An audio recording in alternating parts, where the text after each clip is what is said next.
Today is December 31st, the last day of 2025, and what a year this has been. Like many others, this year for me has been full of a lot of highs and a lot of lows. But for me especially, 2025 has been a year of a lot of internal change. 2023 and 2024 were both years of life, both figuratively and literally breaking down the foundation I built my life on up until that point. And 2025 was the year of me building a healthier and more stable foundation. And 2026 will be nothing more than me standing on this new, healthier foundation. So, what has 2025 brought me and taught me, and what do I look forward to in 2026? Okay, Nova, can we talk about this one, y'all? Oh, can we talk? Can we talk about it? Can we talk? Can we talk about it? Can we talk? Can we talk about it? Can we talk? Can we talk about it? Hey y'all, it's your girl Cindy Noir, and welcome to the New Year's episode of the Cindy Noir Show. It sounds crazy to say that we're already at the end of 2025. However, I'm not too mad about it because I am really looking forward to 2026, and we'll get into why later on in the episode. But before we get into it all, I do want to remind you all that this episode is being sponsored by Waving the Red Flag podcast and their card game, It's a Red Flag. The card game for grown folks that ask the question, is this behavior a red flag or not? And if you want this card game to play at your next grown folks event, be sure to go ahead and order it. The link is in my bio. And as for what I'm crocheting in this episode, I have another popcorn beanie order for a customer that I am starting in the episode. So, now that we've gotten all the housekeeping things out the way, let's go ahead and get into the topic of the day. Shall we? Now, before we begin talking about 2026, let's go ahead and review 2025. For me, 2025 was a huge internal shift of a year. 2023 and 2024 were both years that I learned in so many different ways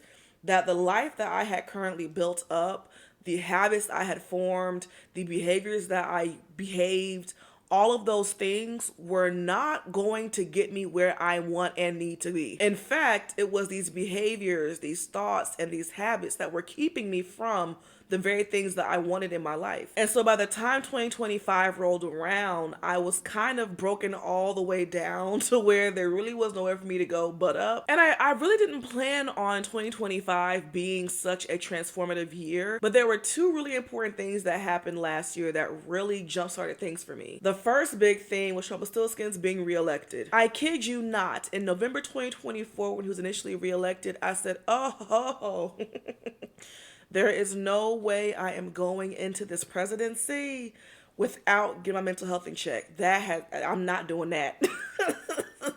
There is no way that I am raw dogging the second term mentally. I cannot. And in November, I literally booked my first doctor's appointment to get some medication because I just knew then. This man was going to take us through there and not in the fun ATL way. And I just did not want to experience this term without any mental health help the right way. Because up until that point, the only meds I was taking mentally was Mary Jane. And that was only doing but so much. So by the time January 20, 2025, aka Inauguration Day hit, my antidepressants were in hand and I was ready to go. Which leads me to the second big thing that caused a lot of change for me this past year, which is that 2025 was the year that I turned 29, aka the last year of my 20s, which I must say snuck up on your girl rather fast. It's like I blinked and went from being 20 to 29. Like, yeah, that realization hit me in January. It made me realize, like, oh, this is my last year in my 20s. How do I want to spend it? And actually what made that revelation hit was a few days after I began taking antidepressants, and I was still doing Mary Jane. And I remember sitting on my back porch with my antidepressants in one hand and the blunt in the other hand, and I was smoking and took the pill while I was smoking. And as I was sitting there puffing, it hit me like, okay, girl, let's have a moment. let's have a sisterly chit chat right quick. How are we going to know this medication is working if we are zooted out the ass? How are we going to have a true understanding of if medication is good for us or not if we're spending all of our time high? We need to make a choice here. And something about that honest moment made me realize, now that I think of it, I've spent this entire decade zooted out the ass. Like I've yet to go a full year of my 20s sober. What's that about? And it opened this Pandora box of realizing, like, this is the last year of my 20s. How do I want to spend it? Do I want to spend it doing the exact same things I've done my entire decade of my 20s? Or with this being the last year of my 20s, do I want to do things differently? And I made the very conscious decision to do things differently. Now, I can't recall if I finished the blunt or not. I probably did. But I didn't re-up. And that moment on my back porch not only was the catalyst for my sober journey, but it was also a catalyst for the last year of my 20s being the year that I go out with a bang. Because while no, I wasn't striving for perfection in my 29th year, I was able to recognize that there are a lot of habits and patterns that I engage in that really aren't helping or serving me in any way and are in fact hindering me. And so I had to ask myself, who do I want to be entering my 30s? No, I will not be perfect, but I could be more improved. And who is that more improved person? And I realized that the version of me that I want to be when I turn 30 isn't smoking Mary Jane every single day. No shade to those who do. But for me, I was doing it as a form of escaping.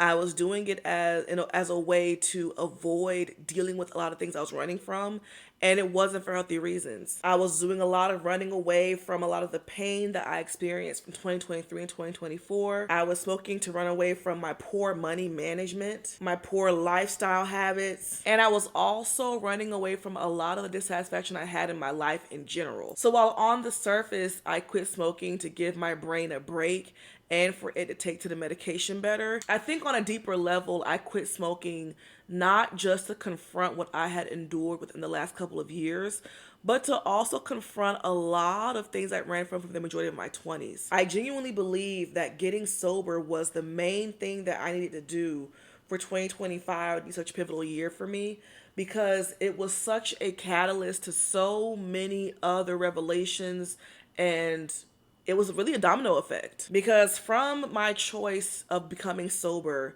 in 2025, me getting diagnosed with intensive ADHD, which explained a lot, me getting therapy and confronting a lot of things I've been running from head on, me getting more clear on my career path and where I want to go in my 30s, me getting out the house more and becoming more social. It also led to me making the genius decision and finally getting rid of that expensive ass Jeep of mine in exchange for my more affordable, more realistic car that I now have that I love to death. And it also led to me taking more control in my health in general. My foundation up until that point had been very faulty, and there was no way that I was going to be able to build and maintain the kind of empire that I want off the foundation that I had built for the majority of my 20s. And so while 2023 and 2024 were very rough years as far as the foundation breaking is concerned, 2025 has been a very beautiful year in the rebuilding.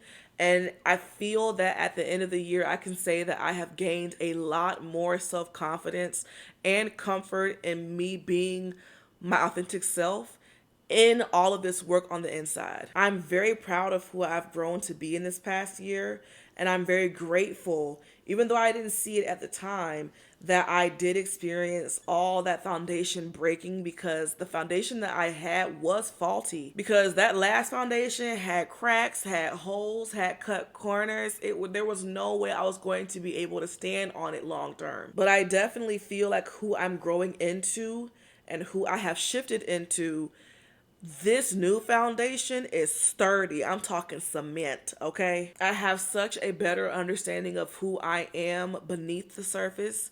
I'm not afraid of different parts of me that I was afraid of before. I have confronted and dealt with and better understand me now in ways that I couldn't say just last year. And while 2025 has taught me a lot about myself, I think the most important thing that it has taught me is how powerful I am. And I think that is what has made me gain so much confidence and even love in myself in this past year, is realizing my power. Because not only has it been beautiful to see how resilient I am and how I've been able to bounce back from obstacles that I faced in the last couple of years, but it has been very affirming and beautiful to recognize that the things that I feared within myself really weren't that scary to begin with. I think when you spend so much time running from yourself, it makes you seem a lot more daunting and scary than you actually are. And when you stop running and begin to look back and just confront yourself, you realize that what you were running from wasn't even that serious. Like, the parts of you that you were trying to avoid and not face didn't need all that avoidance. You could have faced me, so like, you ain't have to do all that. And I think that, stopping the running away and just stopping and turning around and looking made me see, you ain't that bad. Oh, after all, girl, it's a lot easier to think that you're just this terrible person, that you're just the worst thing on earth when all you're doing is running away from you. When you're not even giving you a chance to look at you properly, it is really easy to create this huge monster in your head of who you think you are. And when you stop running and turn around and look, it's like, oh, you weren't a monster at all. You never were. And I think that confronting me through therapy and through the ADHD diagnosis and all those things, I have gained a lot more compassion for me, a lot more understanding for me, a lot more patience with me. And all of that has just in turn resulted in me feeling powerful as fuck. And it's made me realize, like, bitch, you are the moment, actually. And not only am I the moment, but I should never be the reason or the person that I run away from. I should be the main person sitting with all parts of me, good, bad, and downright ugly. And I should be the last person rejecting any of those parts, because genuinely, I am not as bad as I ever thought that I was. And I spent so much of my 20s thinking that I was just this horrible person for whatever reason. Looking back on it, I can't even tell you what I did that was so bad other than be human and make mistakes. I had a really bad habit of being really hard on myself for being human. And this year has taught me, like, bitch, what else you gonna do? How else are you meant to spend life outside of being human? As a human that's flawed and will inherently make mistakes because you're flawed. Like, what else are you supposed to be doing? And so this year has just been very validating and freeing up from the scrutiny and the judgment that I had given myself for so long. Career-wise, this year was also pivotal for me too, because I got to realize and see and get more direction on where I am and where I want to go. This year taught me that if you want to get to the places you want to go in your career, you need to get the hell up and do the damn thing. There is no waiting for someone else to do it for you. Okay, I have been thinking that my life won't take off until I have a team or until I can hire someone to take it off for me. And I don't think that's the answer. I think that I have secretly been expecting for someone else to make my life happen for me.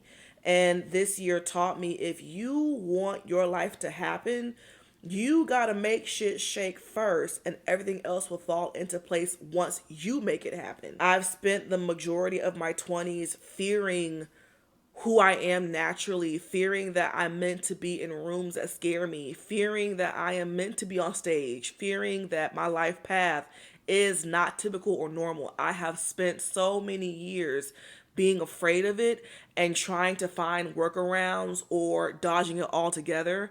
And this year showed me that you got two options. Either you're going to chicken out and settle and be unhappy for the rest of your life, or you're going to face the music, accept that you are meant for greatness that is unique to everybody else, and embrace and chase that. Those are your only options, Toots. And I'm here to tell you, I'm not settling, bitch. So buckle up. I think that, in your 20s, that is the time frame where everyone is trying to make it. And it seems, unless you have already made it as a celebrity or in that creative field, it's not as credible to go for a career path that many people aren't going for. It's not as credible to go for a career path that doesn't follow a 9 to 5 kind of schedule. It is not deemed credible when you are still on the grind to have a passion or a dream that would have you front facing in front of thousands of people. It's like, who you think you are. That people are more inclined to question your audacity and things you could do that when you haven't made it yet versus when you make it. And because of my discomfort with the fact that my life path will land me talking to thousands of people at once, I have ran from that truth and tried to find comfort in the status quo. And I've been unhappy every time I do it. And so this year just taught me career wise that no, you're meant to be what you feel. The discomfort and trying to settle is for a reason. It is because you're meant to do bigger things. Stop trying to shrink. Step into them shoes.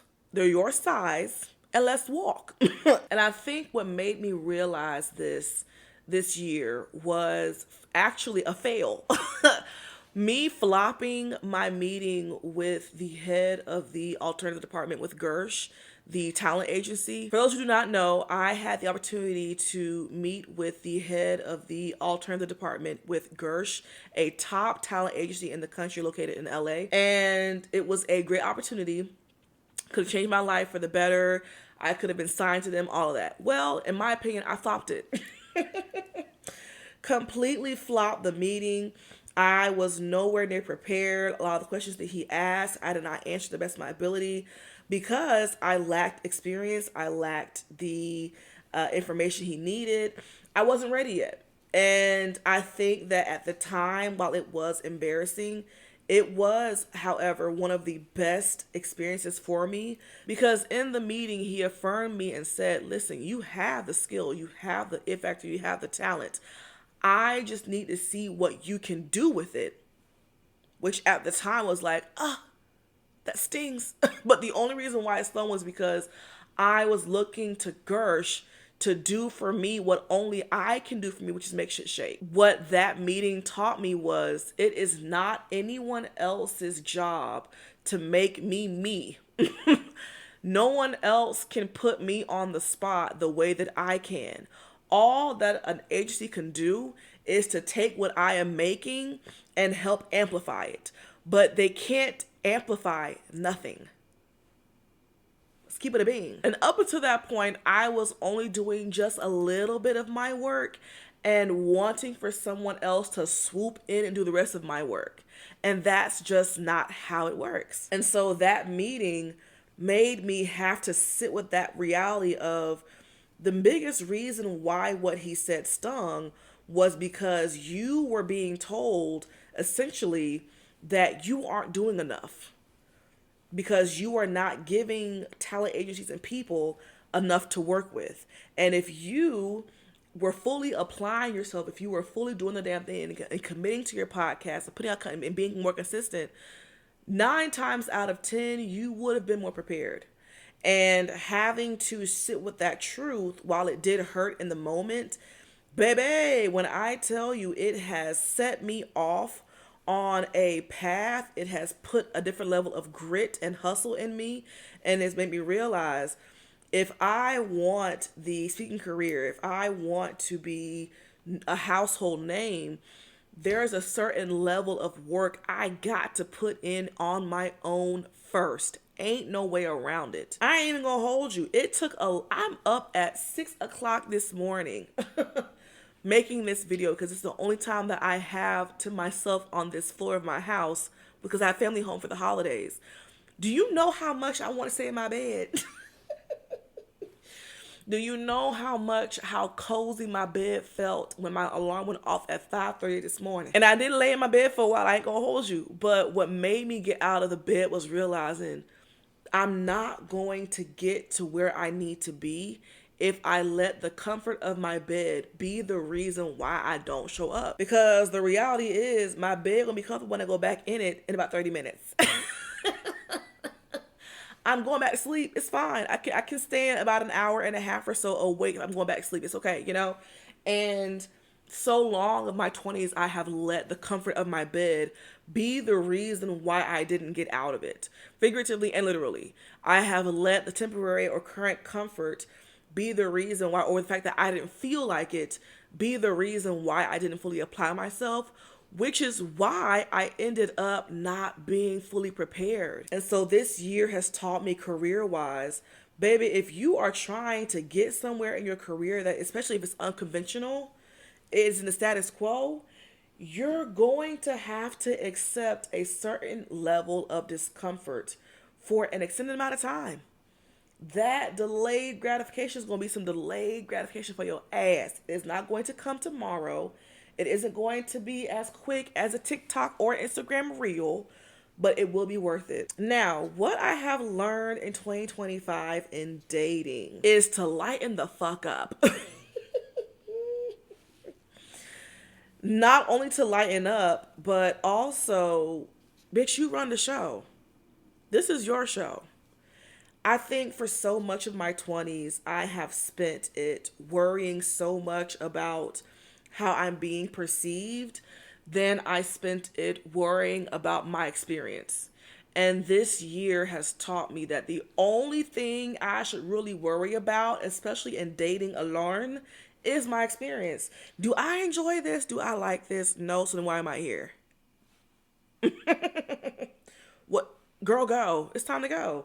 And while I did not date in the full capacity that I wanted to, in the experiences that I've had, I have noticed a shift in my perspective of I don't really care what your experience of me is, because sometimes I tell you, you're going to have a ball. You're going to love it here. You're going to love it here because I am a great time. And no longer worrying about how they see me and only worrying about my experience has been so freeing. Wow. But it has also made me realize just how much of a great time I am and just how much I bring to these interactions. I spent so much time wondering if I'm funny enough, am I pretty enough, am I keeping their attention, la, la, la.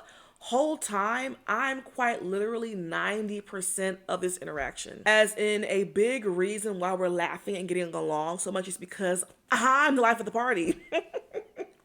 I'm bringing the personality, the charisma, and the humor. They're just bouncing off that kind of energy. I realized in this year, when I take away my interest, when I remove my access or my interest or my full attention on you, the party stops. I did not realize just how much of an impact I had on these connections before now, before this year. This year taught me, like, sis, especially in the beginning, a lot of what you're feeling is you. A lot of what you are feeling and experiencing is you being reflected through someone else back to you.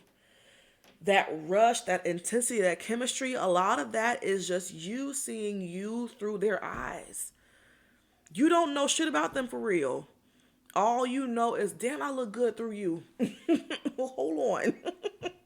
That's it. And that has also made me fall so much more in love with me. No longer focusing on, am I good enough? But knowing I am, because now I see it. Now I feel it. Like, wow. You mean to tell me the moment that I stop fancying you or have my eye on you, all the fun shit just stops? Actually, you aren't that funny. It was me. The only reason why you were so funny was because I set you up to respond that way.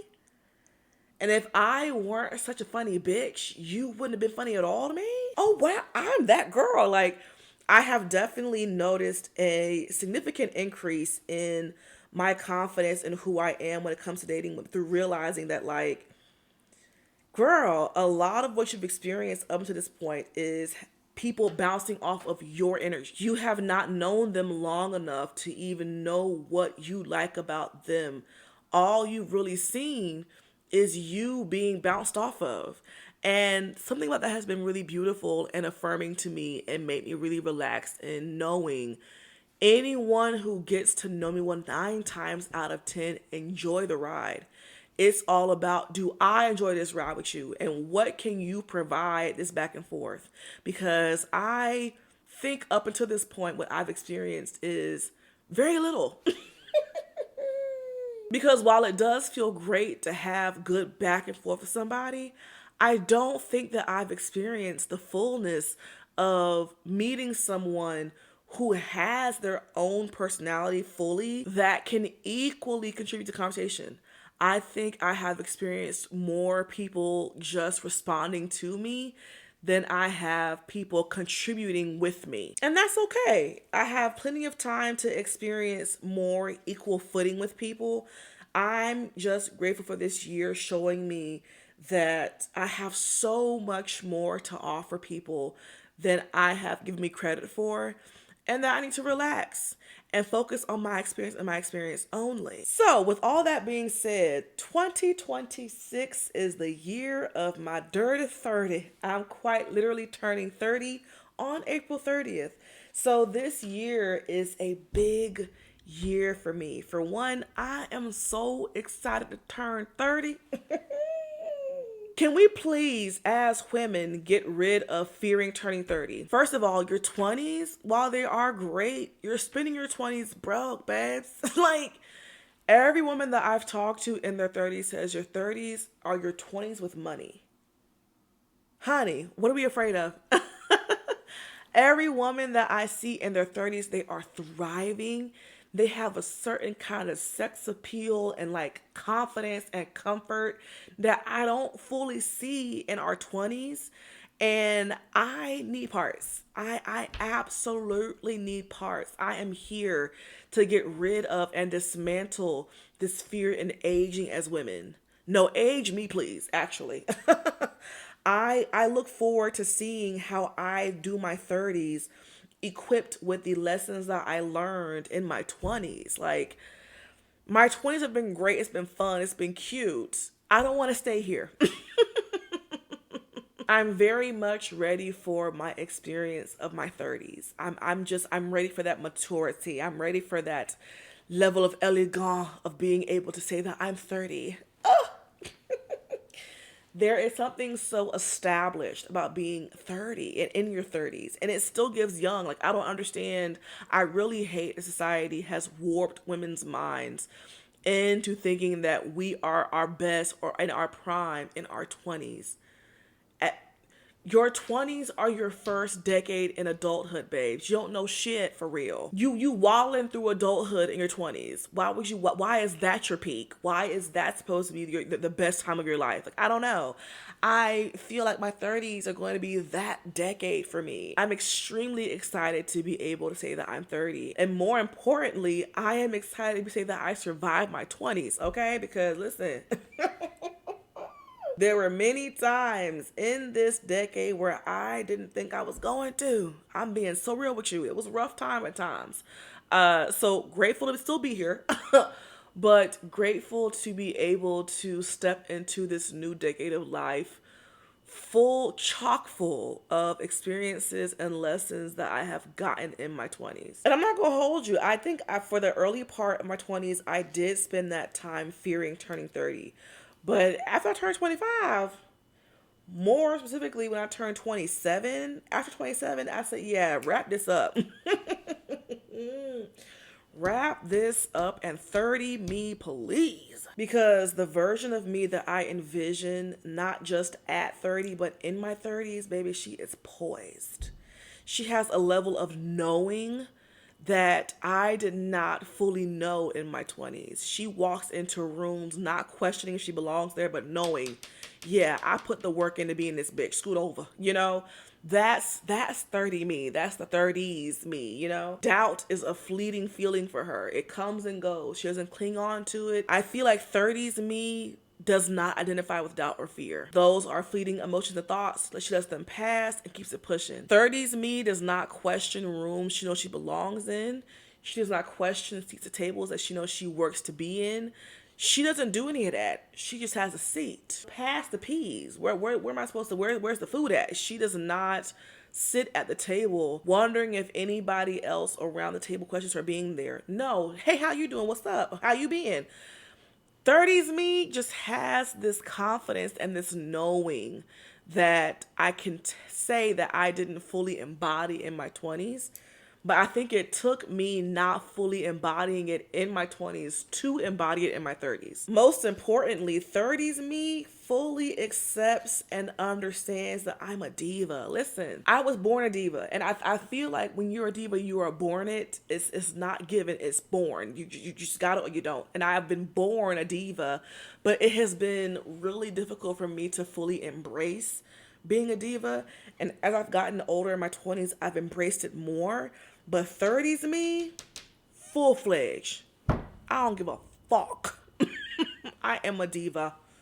It is about me, actually. Like I'm so ready to fully embody my diva status, unapologetically, not concerned about who doesn't like it, just full-fledged embodiment of being the diva that I know I am. And so in 2026, I fully see myself fearless. I see myself letting the age change propel me into doing things that I have spent so much of my time being afraid of. Because 30 me doesn't care about that. There is a significant identity shift I'm going to undergo in turning 30 that I think needs to happen for me to enter the life that I want. I think what's going to end up happening is I'm going to end up doing a lot of the things that I've been afraid to do up to this point, because 30 me isn't afraid of that. Like, I've been so afraid of doing stand-up comedy and doing open mics because I talk fast or I can't get my words out. But 30 me doesn't care about that.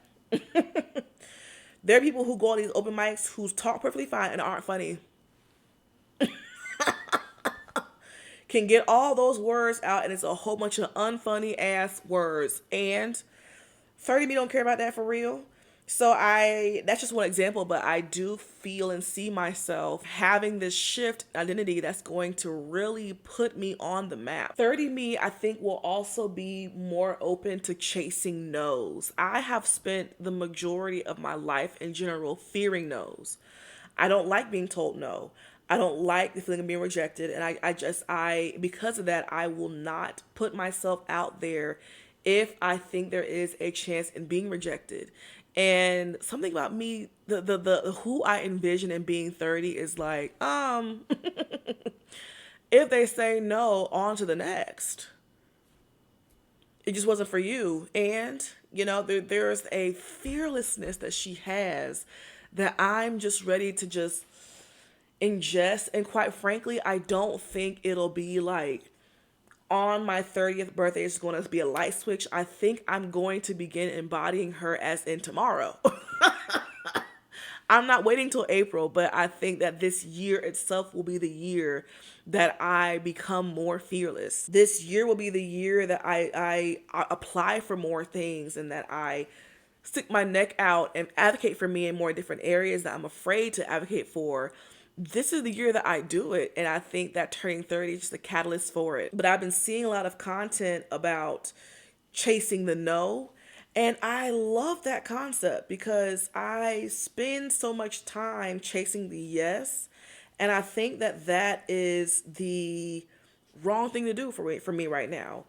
Quite frankly, I think what I should focus on primarily is just doing the thing and becoming indifferent to any outcome.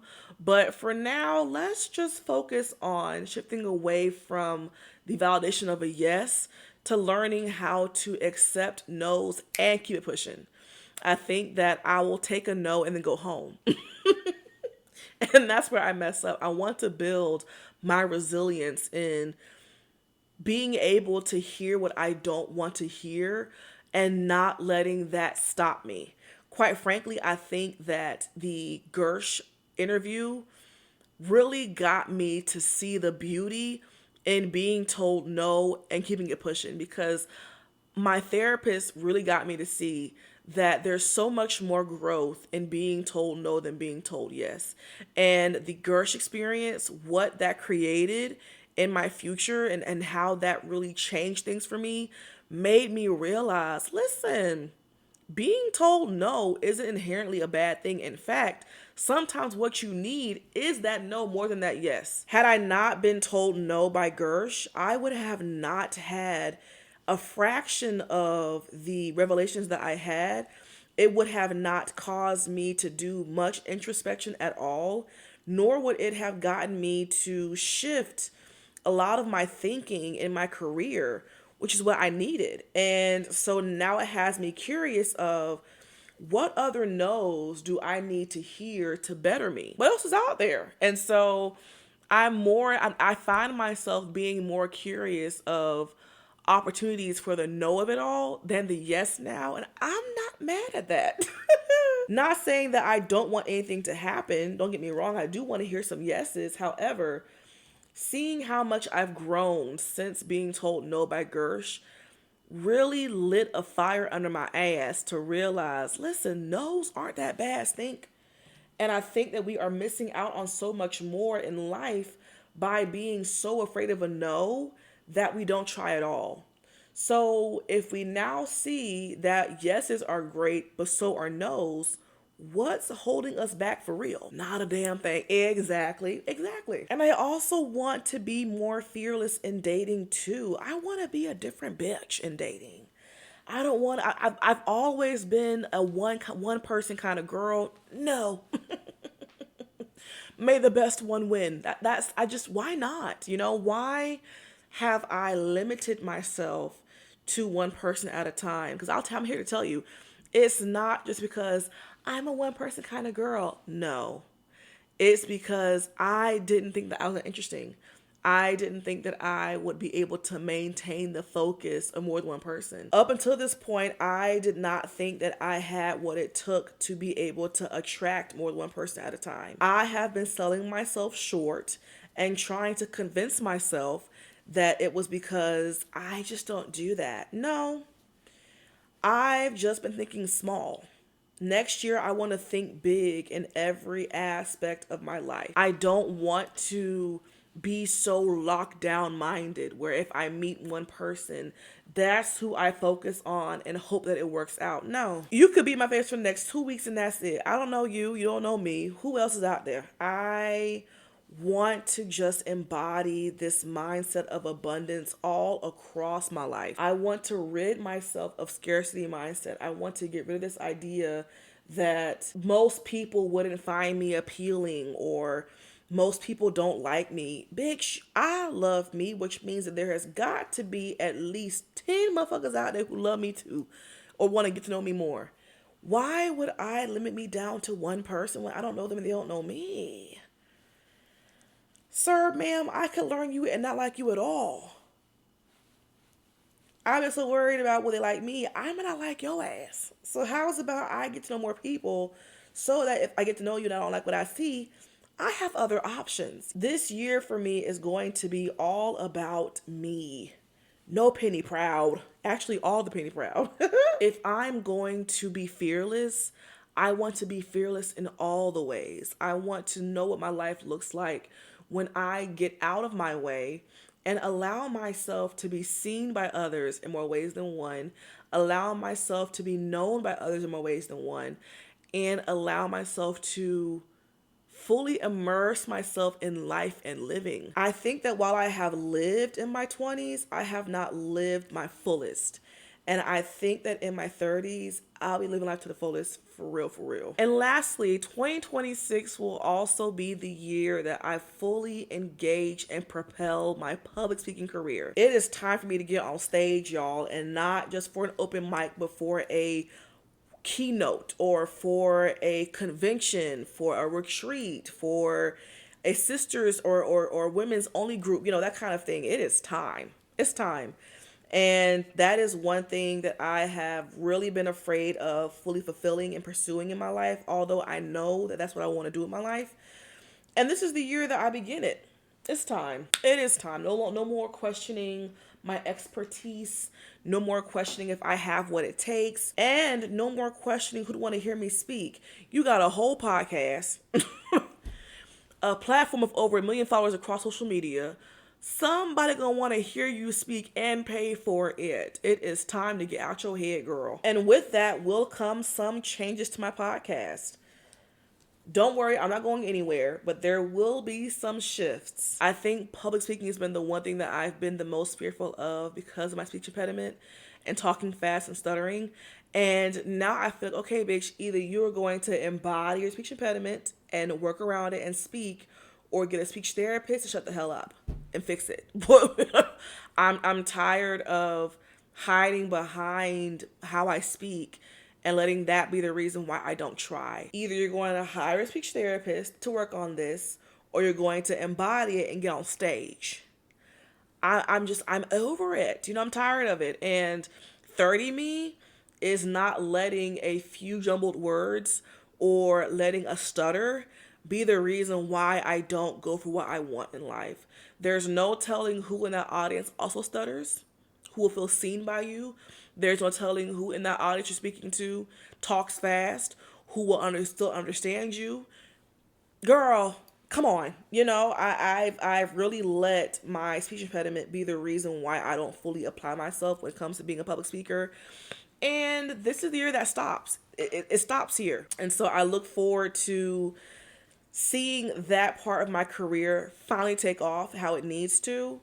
Because, yeah, it is time for me to soar. It is time for me to stand on this foundation that I've built over the last year and stand 10 toes. And part of staying 10 toes is no longer making excuses for myself about things that could very well connect me to other people. And there are plenty of people out here who talk just like me, who would feel seen by me doing what I want to do in my life. So yeah, all in all, 2025 for me was the year of building a more solid foundation.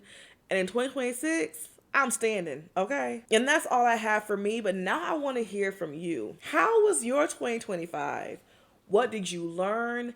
And what were some setbacks you experienced that were actually propelling you to be a better person? And what do you look forward to in the new year? How do you see the new year helping you to evolve? I look forward to seeing you all's comments, but that's all that I have for today's episode. This is how far I got with this slouch beanie. As you can see, it's going to take me a minute to finish it, but that's okay. I hope you all enjoyed this episode, and I will do my best to get the next episode to y'all this upcoming Sunday. But if it's not out this Sunday, then it'll be out on Monday. And with that being said, y'all be blessed and bless up. Happy New Year, and bye.